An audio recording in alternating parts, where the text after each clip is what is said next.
Welcome to Tremendous Talk. We got the industry tea and the jokes. Actors, directors, musicians, and more. You're listening to Tremendous Talk. Hey guys, I'm Law. And I'm Ash, and this is a Tremendous Talk podcast. Each week, join us as we guide you through the realms of Hollywood and beyond as we speak to industry professionals in the spotlight. So grab a boba tea and leave your shoes at the door. Welcome to Tremendous Talk! Yay! This week on the podcast, we're so very honored to be speaking with the absolutely incredible, badass, and our favorite Ate from the Star Wars universe, Diana Lee Inosanto. Woo! Diana Lee Inosanto is an icon in entertainment, and anybody who disagrees can personally fight me. She plays the incredible Morgan Elsbeth in the Star Wars universe, from Ahsoka to The Mandalorian, and now the latest Star Wars Tales of the Empire, streaming now on Disney+. And she is no stranger to wielding weapons in Nightsister Magick. Absolutely. And not only is she kick-ass in Star Wars, but she also has an incredible background in martial arts. She's the daughter of martial arts legend Dan Inosanto, the goddaughter of Bruce Lee, trained with Michael Shurtleff and more legends, and has even created her own work, putting on the filmmaker hat as well. Truly a role model for every single person in the world, that we proudly look up to her as goals in Hollywood. And not to mention, she's proudly Filipino. Pinoy pride. Let's go. Okay, sorry. We have to keep bragging about her because she's a badass. She's also an activist. She's written a children's book about being a young mom trying to understand autism through her son's behavior, and has even joined forces with award-winning filmmakers in highlighting her dad's work on creating a secret training program for the 77 Cowboys that helped them win the Super Bowl. What? Amazing. And as her bio says, being an Asian American actress, a director, writer, martial artist, stunt woman, and children's book author, Diana paved a way in Hollywood's ecosystem that's unique, modern, and inclusive. And we thank her for that. Welcome to the Tremendous Talk podcast, Diana Lee Inosanto. Woo! Diana, thank you for joining us. We're so excited. I mean, it feels kind of surreal that we've both met you in different contexts, but it's so nice to get an extended amount of time to talk to you on Tremendous Talk. Thank you. Yeah, a little bit about us. We love highlighting, BIPOC creators and talent, and just anyone who's making a name for themselves in the industry, especially if they're minorities or specifically Asian American. So we definitely want to highlight you. But before we jump into all our other questions, we do start with a speed round. It's not super fast, but we do want some quick facts about you. So Ash is going to take it away. Wow, jet lagged. Okay. Yes. The jet lag will help with the you. answers. Challenge, right? Embrace the panic. Yeah, right. Increase the panic. Okay, there you go. Exactly. All right. Okay, so all right. If you could use any weapon in the Star Wars universe forever, what would it be? Any weapon. Honestly, I did like the Talisman Blade. Yeah. I do like my Talisman Blade. I want another round at Ahsoka. Okay. Hide it in your purse. What is your boba order? My boba order? Mm-hmm. I don't usually get order boba. Are you a coffee person? Yeah. Or do you like tea? I am a coffee person, but also because I'm just trying to watch what I eat. So yeah, I love boba. But yeah, if it is boba, it will be with a Thai iced tea for sure. Oh, that's great. That's great. Oh, my Well, stomach. Speaking of food, What's your favorite comfort food? Chicken adobo. Oh, yes. Hell yeah. Yes. Garlic rice. And sipping close second. Totally. I said that actually in where was I? Denver, Colorado, on the panel, and they were talking about I had to do a mashup of Star Trek, Star Wars, and they're saying if the replicator can make any food, they go, what would you want? I'm like, a double chicken, and there are Filipinos in the audience where they're like, oh, Yeah. Yeah. Oh, that's so good. great. Okay, you're sitting in your house, you have your little coffee next to you, you have your chicken adobo and your garlic fried rice. What are you binge watching? Ooh, anything Game of Thrones. Oh, Heck tasty. yeah. Tasty. Yeah. I am loving House of the Dragon right now. Oh, don't tell me anything. Don't I tell me. won't. Duh. Okay. But I will my just friends go. connected to that show. Oh my God, that's my dream job. I mean, that would be such an amazing thing if I could ever get cast for that. Oh man, actually. let's Oh, my manifest good- season yes, 3 with Diana. manifesting, We need more manifesting. Asians on that Manifest, cast Diana Lee anyway. Inosanto, somewhere on that Game of Yes. Thrones franchise. Yeah, so I Oh looked yeah. at a meme earlier this morning. It was talking about how much people are really invested in like imaginary dragons, and I'm like, I'm here for this. Let's go. I need this. yeah, exactly.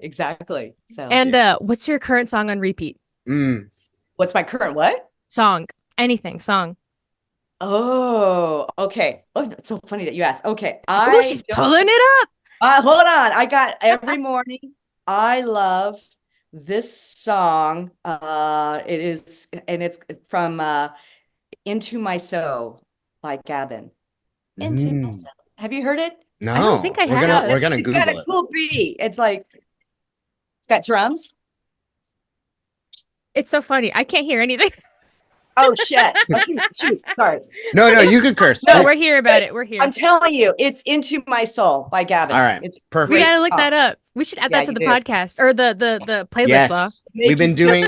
We try to add Yeah. everyone's favorite songs onto like an extended playlist, so it'll be like Yeah. meeting our guests through music, which is kind of Yeah. fun. Yeah. Okay, let's dive into the meat of this. Okay, so Totally. Star Wars: Tale of the Empire. It just came out. Yeah. The first 2 minutes of this series is literally Morgan Elsbeth losing everything. It's intense. just, it's heartbreaking. How did you handle taking on this like origin story that's so it hurts so much? Yeah, well, first of all, I always felt that Morgan's story was still evolving, even going way back to Mandalorian. But so when Dave Filoni mentioned the idea of an animation, I'm thinking, oh, like a walk on, my character in animation form, a one-liner. I had no clue that they were going to be dedicating half the show to Morgan Elsbeth. I was like blown away. And so when I first got the script, I'm like, oh my gosh, finally, because so many people were wanting to know why she was important to the Empire, right?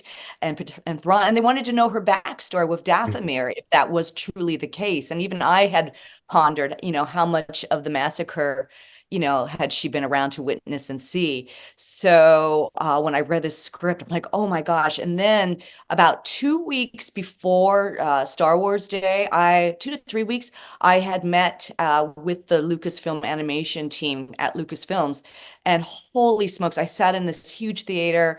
We were all watching it collectively together. Dave was next to me, and I just wanted to cry because her story is so heartbreaking, and so you start to understand that was the seeds of how she became the person she became, right? And why she was wired, and really it was kind of survivor of the fittest kind of mentality, you know what I mean?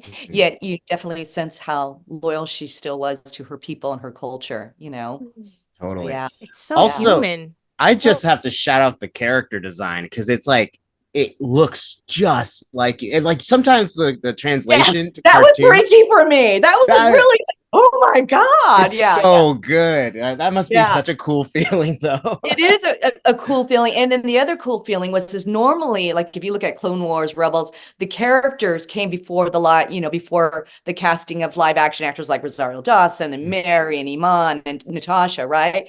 This was wild because it's the reverse. I had already pre-established the character, and now they're creating animation and using this face in different phases of that timeline as she ages. But anyway, yeah, it was really amazing, and I'm just so honored. I'm just so thrilled. Amazing. Well, I had a question kind of within the Star Wars realm as well. I mean, when we have spoken on carpets, I think I've mentioned fandom a lot, but something I didn't get to talk about is like through Tales of the Empire, you have Mandalorian, you have Ahsoka. I see the little shrine that you have building in the back right now to Morgan and my Ahsoka. interview corner, right? It has I everything love it. Star Wars and Filipino weaponry, and Yes. I see it. I see it. All the things that we want to talk about today. But how has the journey of portraying Morgan just in general been for you as a performer from a performance aspect? How has it been fulfilling for your own career? Well, I always tell people I'm a late bloomer. I've been in this business for a very long time, since really 1987, I got my SAG card, but it was so hard to find work. Even having a SAG card, I could not find an agent to rep me. They didn't know what to do with me, honestly.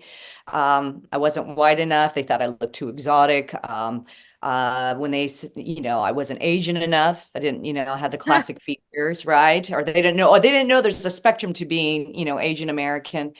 And thank God for my martial arts roots, because that's what kept me inside the business, because I could do stunt work at least, right? And I could utilize every set I was on, almost like my own film school. But today, flash forward, my life has completely changed, and I owe it to Jon Favreau. I owe it to Dave Filoni, who discovered me on Google. It was Jon Favreau that said we need truly an authentic martial artist who hopefully is an actress and is older. They wanted an older character. And by the way, the role was originally a man. I don't know if you know that. Really? Whoa, I had no clue. There's actually drawings of the magistrate as a man, and then for whatever reason, they changed it to a female character.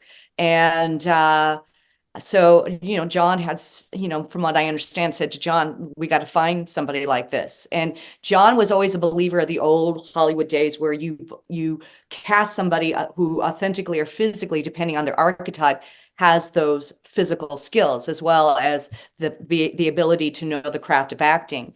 So it was Dave Filoni that went on. I always say this because the look on people's face, went on Google and typed out badass woman martial artist. First thing that pops up, you. That's awesome. Because I did a book called Badass Women Martial Artists, so maybe that was why. But anyway, it was a photo for my indie film that I had shot like over 10 years previously, called The Sensei. And he watched a trailer, and then he started looking at my background. He's like, holy smokes, this is Diana Inosanto's daughter. Wait a minute, this is Bruce Lee's goddaughter.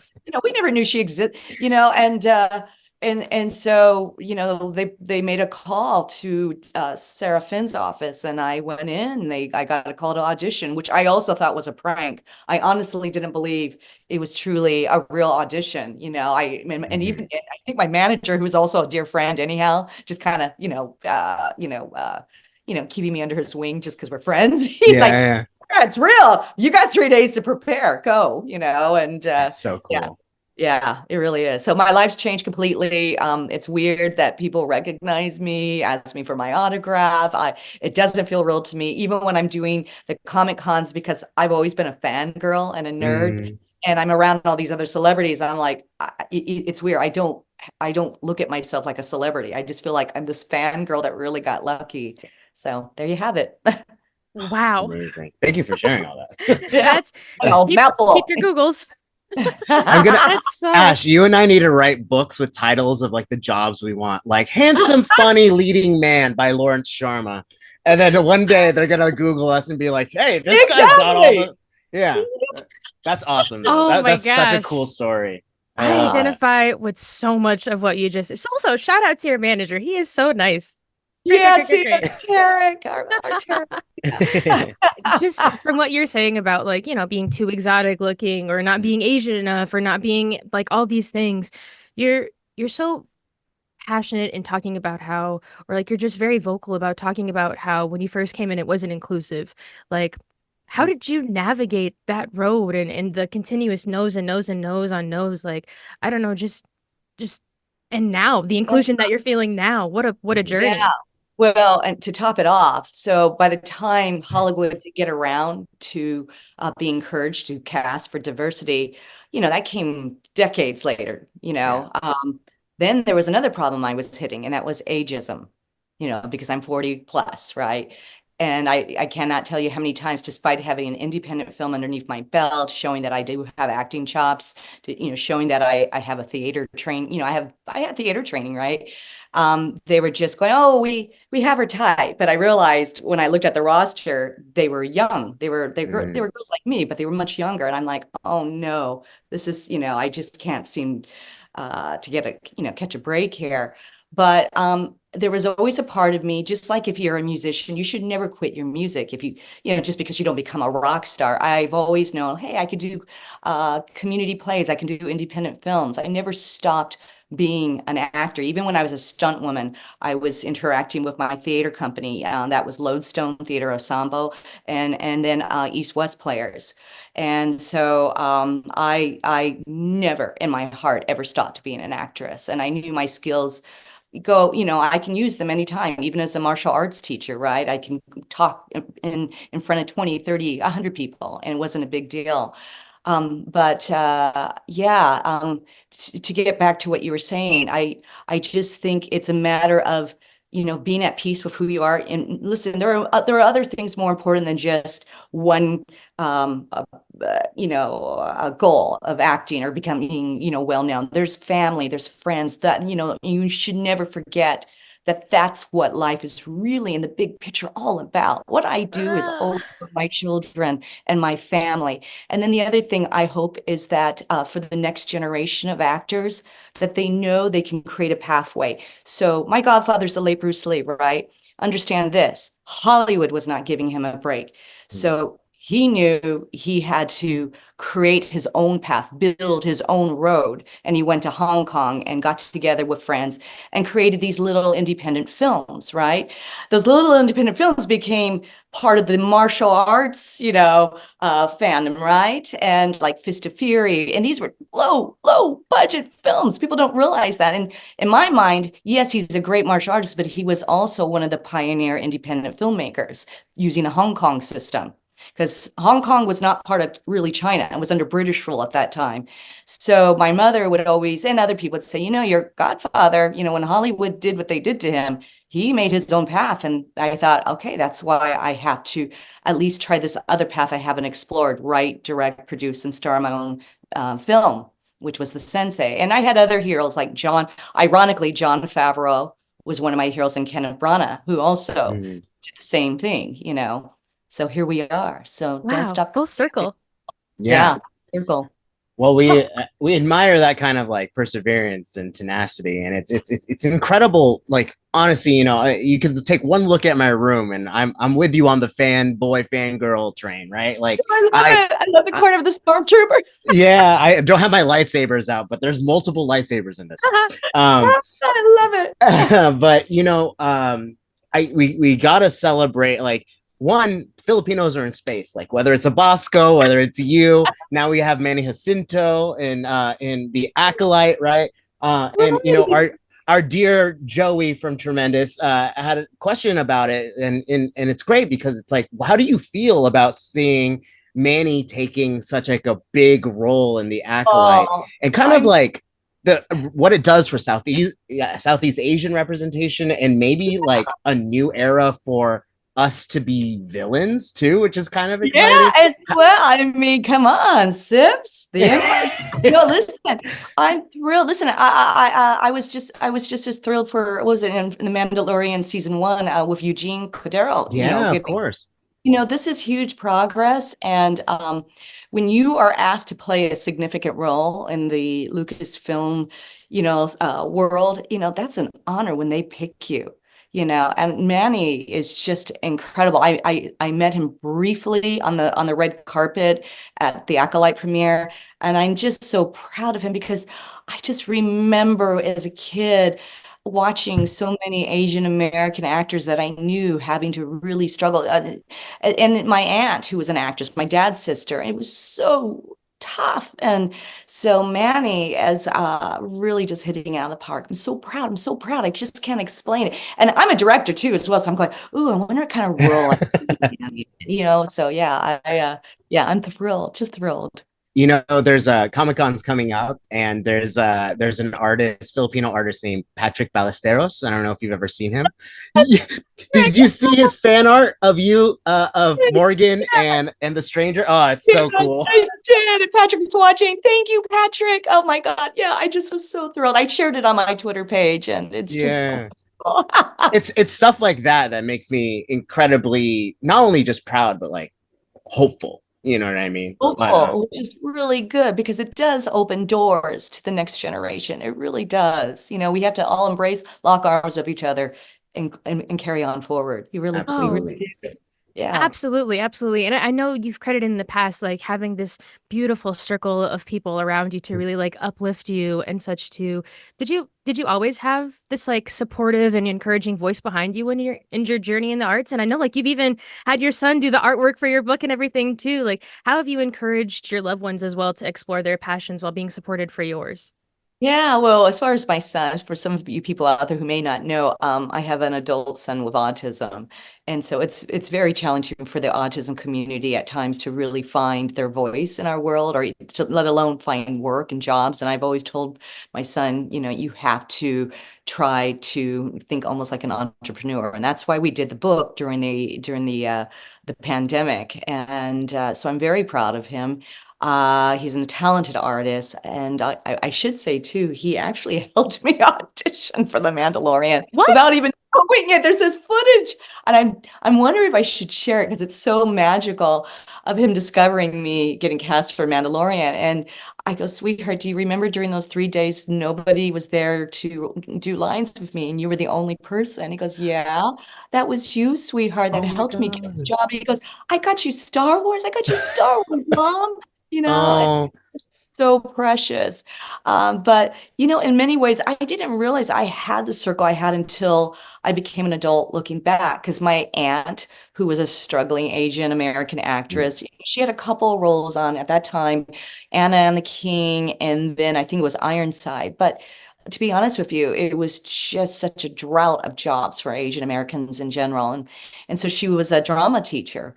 And so she would teach me and other kids in the area. And then once in a while, through the union, if there was a call to see an independent film or some production, she would take me along. And so she gave me a love and appreciation of the arts. And so I'm so grateful. And then my father, was already a martial artist, and he had worked on Green Hornet and, worked on Game of Death. So from the action perspective, I was already getting an education. So I was picking up things as a child. I just didn't know how it would, translate down the road. So it's pretty amazing how fate works. yeah.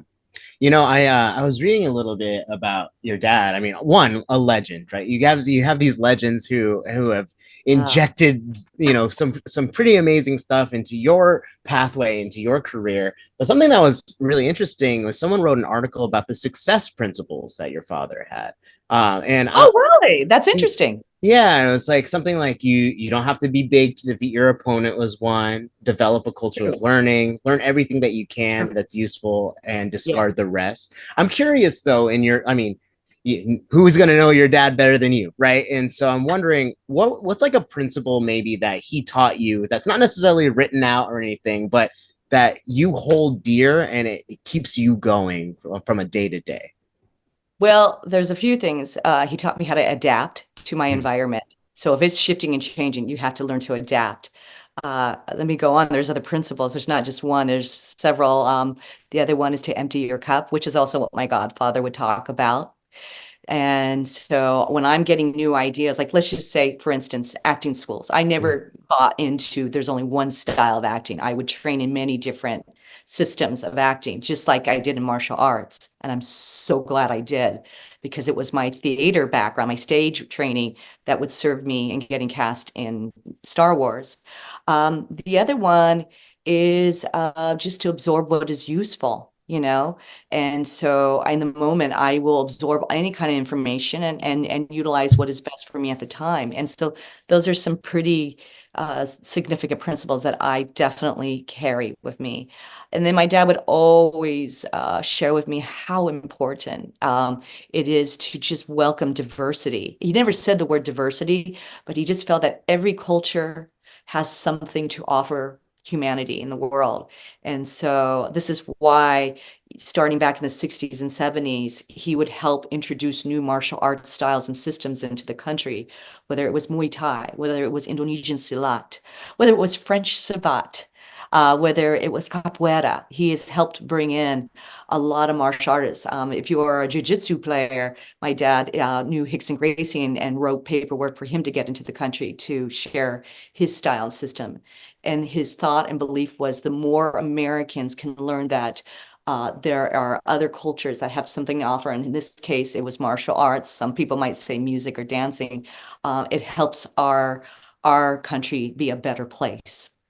That's beautiful. Like honestly, I think because martial arts for so long was like a guarded secret to each culture. Right. You know? And it was considered taboo to cross Mhm. over. So if you were a Korean martial artist, it might be taboo to do Filipino martial arts. If you're a Japanese martial artist, it might be taboo to do Chinese martial arts.